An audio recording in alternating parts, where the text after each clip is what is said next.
Hi friends, Dr. Flavio here. There's a previous video to this on the relationship between parents and teenagers, and perhaps we should watch that video before you watch this one. So in that video, I explained that when a parent calls here to get an appointment for a teenager son or daughter, we typically don't see the child, the adolescent, we see the parent first. And this has always been a source of question. Why do you do that? They're so unconventional. My son, my daughter, after all, is the one with the problem. So I've been doing this for 21 years. We have always done it this way. We work with the parents. We have been able to help countless teenagers. I mean, I'm talking hundreds and hundreds over the years. In most cases, without actually seeing the child. We just help the child through the parents. And it's the only place I know of that does it this way, here at this office. But it does generate some questions and controversial comments and so forth. So I appreciate the opportunity to explain to you in a different way why we do it this way. But before we get there, I'd like to mention something to you. The word, I haven't heard this word much recently, but the word that traditionally was used to refer to teenagers is adolescent. I don't know, adolescent is the word. The word adolescent, the root of the word comes from Latin. It comes from the word adolescere, which itself has the root dolor, which means that adolescence is a period in life when we hurt. And if you are a parent, of course, you were an adolescent yourself at one point, and I think you can remember how hurtful, how painful it is to be an adolescent. And it is really sad when a parent calls here attempting to bring their son or daughter over here for me to fix it as though it's some sort of product that broke down on warranty. Here's my son, he's a mess, fix him, that type of thing. And I tell them, look, it's a little deeper than that. We've got to put our hearts into this because this is a human being who's going to grow up and is going to remember how she or he is being treated. I'll give you an example. When I was in medical school, I was in a nursing home, doing a rotation at a nursing home, with the elderly. And there was this one gentleman there who was old, of course, everybody there was old. But he was very angry. He wouldn't talk to anybody. Make a long story short, he had one daughter who refused to speak to him. Now, the nurses called the daughter, the doctor, the attending doctor called the daughter. Everybody spoke to the daughter and begged her to come over and see the father, who is essentially, in everybody's eyes, waiting to sort of talk to her, make peace with her, to be able to die in peace. And she absolutely refused to have anything to do with that man. That's how she referred to him. I never found out what happened between them, but it always called my attention, how things can go so wrong between a parent and a child that they absolutely refuse to have anything to do with their parent. I mean, something must have happened there, right? And you got to remember as well that we parents, natural law dictates, right? We age, and natural law dictates that we end up becoming our children's child. Think about it this way. If you look at a very old person, and barring an accident or major illness, we all become old, right? So when we become very old, we decrease in size, cognitive abilities decrease. In other words, we become more and more childlike. And eventually we need diaper changes. In other words, it's like it comes full circle. So presumably our children will take care of us if we took care of them right when they were young and needed us the most. So I want to encourage you to put your heart into this couple of videos. Don't take it lightly, particularly if you're having trouble with your adolescents, with your teenagers. Pay attention to some of what's being said here. And it doesn't really matter if you agree or disagree with everything I say, or if you like it or dislike it the way I say it. It doesn't really matter because this video is not about me convincing you of anything. It's not about me getting you to like me. Frankly, this video is about your teenager, because your teenager is getting hit basically from every angle, and I'll show you what we're going to do here today, and you're going to see what I'm talking about. And there really isn't a lot of advocacy for your teenager. And one of the reasons I think why we do so well here with families is because I'm that voice that advocates for the teenager. And I talk to the parents. In some cases, they accuse me of being a bit too harsh, but I tell them, look, this is a private, confidential conversation. We have to talk this. I'm a parent as well. I've got 5 children. I know what it's like. We got to have this conversation. Because being a parent isn't just about squeezing off a puppy and paying the bills, So it's a little bit more than that. So with all of this in mind and heart, I'd like to share with you, I actually took the time to write down throughout the course of one whole week, every single phone call that I got regarding a teenager, in other words, a father or mother, to be honest, mostly mothers, calling to make appointments for their sons or daughters who are in the teenage years, right? I actually wrote down as many of the questions as I could, as we were talking. And what I want to do is this. I want to play a little theatrical game here with you. I want to speak as though I'm the parent calling. I want to speak as though I'm the teenager in question. And I want to speak as though I'm me, the therapist. So there are 3 voices here, right? I'm not going to be playing games with changing my voice, but I want you to hear what I'm saying. So I'll give you an example. A parent will tell me, and I have a series of this, right? So a parent will tell me, parent says, my teen is a mess. My teen needs help. I need an appointment for my teen, right? That's what the parent says. My teen is a mess. I need an appointment for my teenager, right?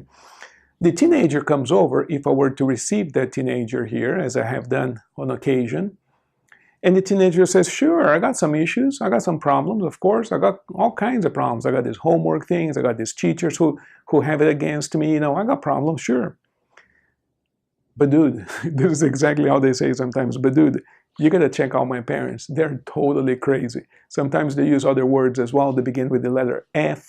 They're totally crazy. They're nuts. You should say they're always arguing, fighting, they cannot get it together. In other words, the teenager is saying, yeah, I got some issues, but you should see my parents. But you see, the parent didn't call saying, we got issues at home, let's begin with us because we're the parents, and hopefully that should trickle down to the children, right? They say, no, my teen is a mess, fix him or her.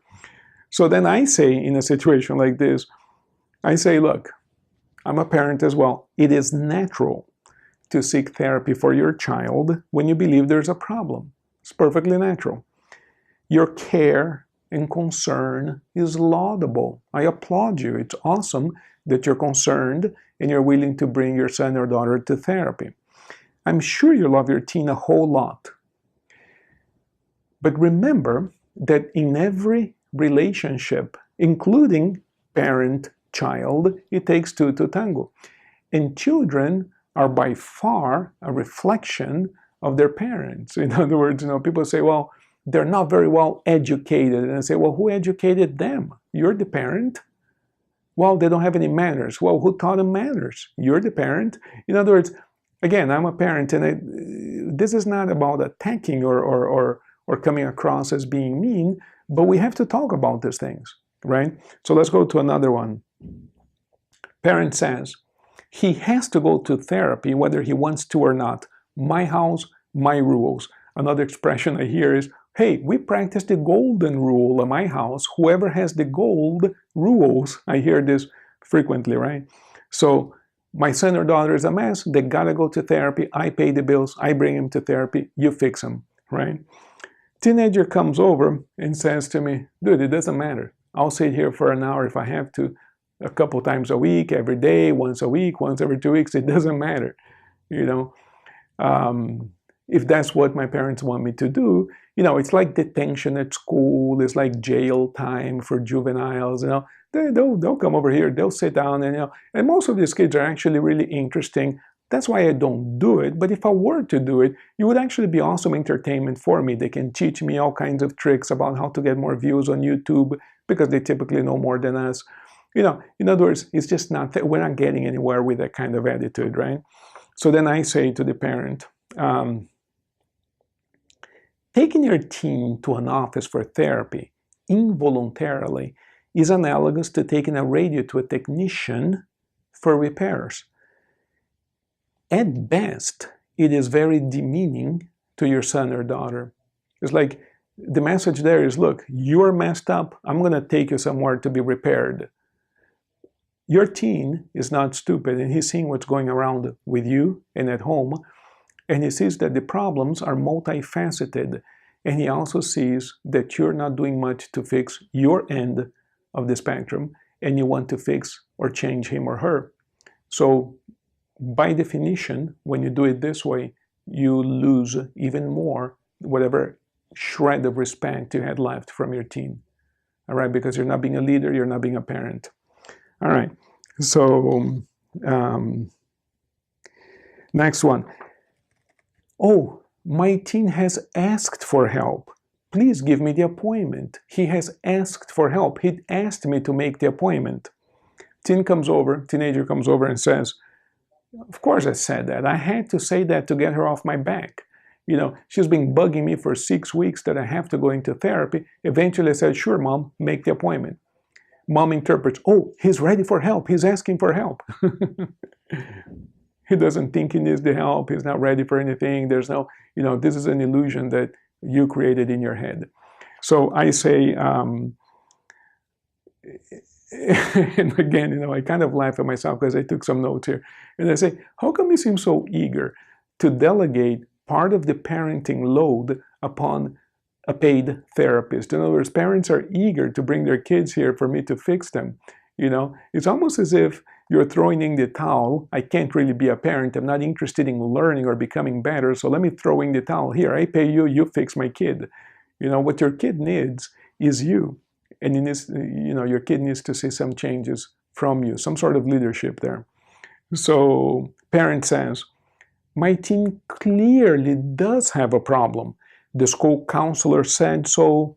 The teachers said so. It is real. He has a problem.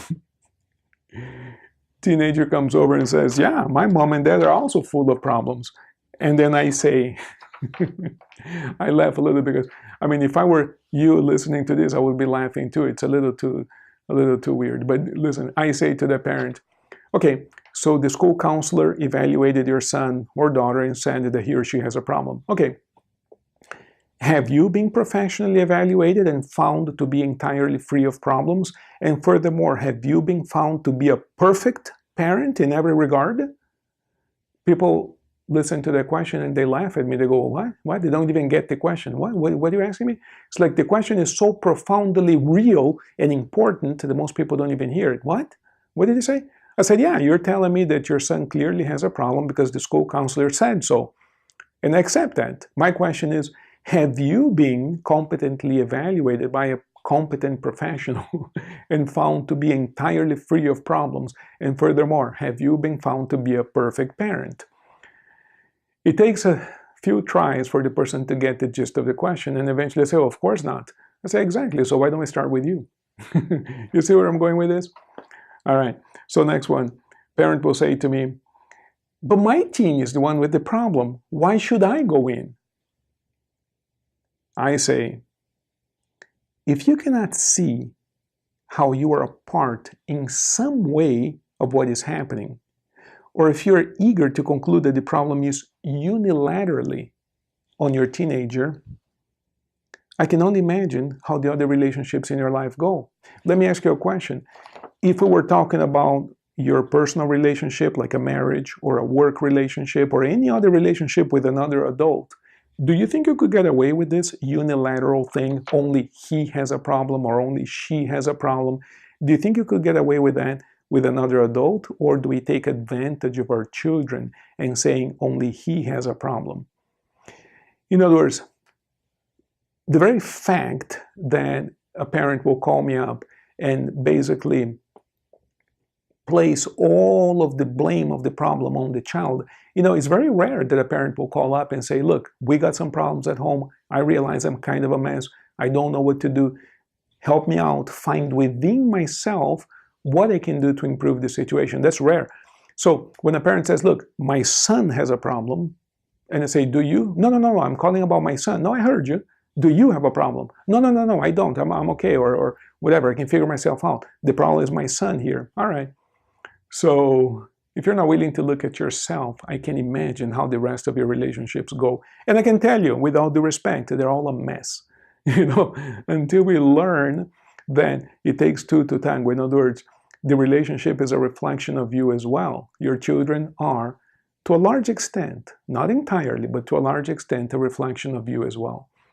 All right, so we have to address that side of the rope as well. So there's a reason. You see, I made a note here that says the following.